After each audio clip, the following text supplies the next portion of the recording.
comprendre, la mort est notre espérance future.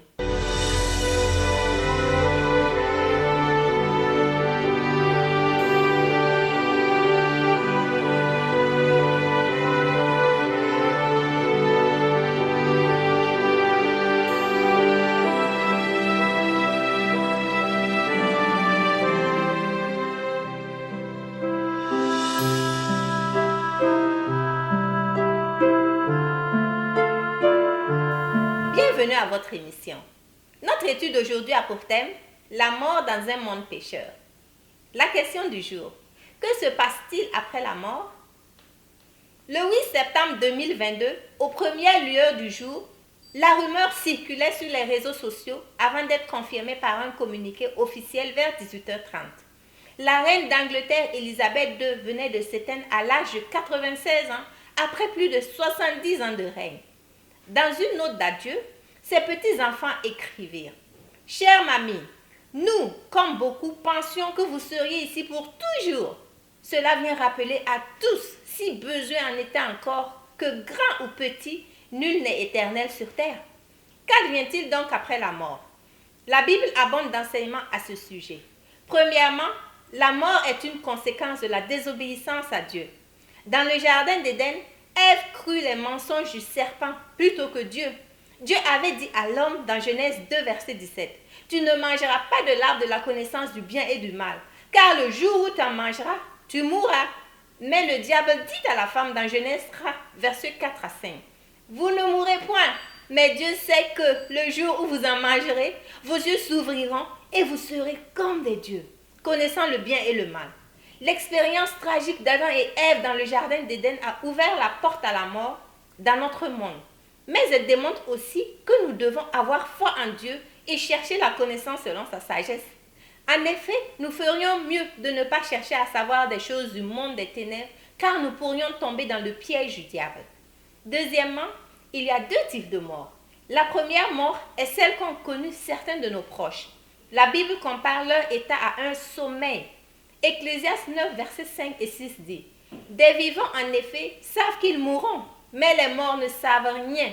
Il n'y a pour eux plus de salaire, puisque leur mémoire est oubliée. Et leur amour, et leur haine, et leur envie ont déjà péri. Et ils n'auront plus jamais aucune part à tout ce qui se fait sous le soleil.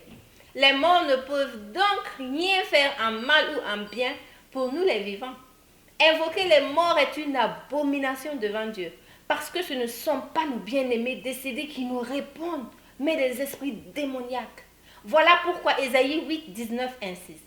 Si l'on vous dit, consultez ceux qui évoquent les morts et ceux qui prédisent l'avenir, qui poussent des sifflements ou des soupirs, répondez, un peuple ne consultera-t-il pas son Dieu? S'adressera-t-il aux morts en faveur des vivants? De même, une fois mort, les prières et supplications de ceux qui nous aiment ne peuvent rien changer à notre sort, car comme le dit Apocalypse 14, verset 13, « Heureux dès à présent les morts qui meurent dans le Seigneur. Oui, dit l'Esprit, afin qu'ils se reposent de leurs travaux, car leurs œuvres les suivent. » La deuxième mort interviendra le jour du jugement dernier. D'abord, Jean 5, versets 28 et 29 nous fait savoir que l'heure vient où tous ceux qui sont dans les sépulcres entendront sa voix et en sortiront. Ceux qui auront fait le bien ressusciteront pour la vie, et ceux qui auront fait le mal ressusciteront pour le jugement. Ensuite, Apocalypse 2, verset 11 nous dit que celui qui a des oreilles entende ce que l'Esprit dit aux églises. Celui qui vaincra n'aura pas à souffrir la seconde mort. Enfin, Apocalypse 21, verset 8 assure que pour les lâches, les incrédules, les abominables, les meurtriers, les impudiques, les enchanteurs, les idolâtres et tous les menteurs, leur part sera dans l'étang ardent de feu et de soufre, ce qui est la deuxième mort. Cher ami, ne te laisse pas séduire par les faux enseignements au sujet de la mort. La mort n'est certes pas le terme de notre destinée, mais elle n'est pas non plus la libération de l'âme en vue d'une existence nouvelle. S'il y a résurrection des morts, c'est parce qu'après la mort, on ne va nulle part. On dort dans l'attente du jugement. Si tu acceptes Dieu, tu n'as pas à craindre la première mort, car elle n'est qu'un sommeil temporaire. La deuxième mort, elle sera définitive. Mais seuls ceux qui auront rejeté l'offre du salut de Dieu y prendront part. Elle n'a aucun pouvoir sur ceux qui, aujourd'hui de leur vivant, auront choisi de marcher avec Dieu. Que Dieu nous aide à faire ce choix. Prions.